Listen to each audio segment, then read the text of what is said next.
আসসালামু আলাইকুম ওরহমতুল্লাহি ওয়াবারাকাতুহু।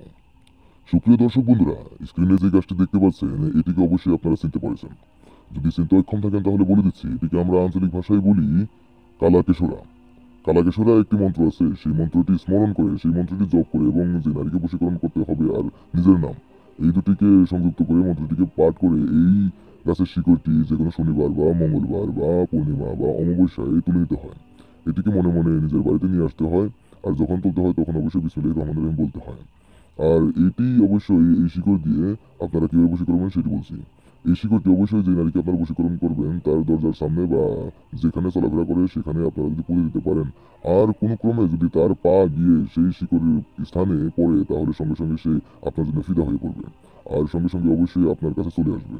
তাই অবশ্যই আপনারা এটিকে খারাপভাবে ব্যবহার করবেন না। আরেকটি কথা, হ্যাঁ, মন্ত্রটি কিভাবে পাবেন? মন্ত্রটির জন্য আমাদের হোয়াটসঅ্যাপ নাম্বারে লগ ইন করতে হবে 9365938282 নাম্বারে। সেখানে আমরা আপনাদেরকে বিস্তৃত মন্ত্রটি দিয়ে দেবো ইনশাআল্লাহ।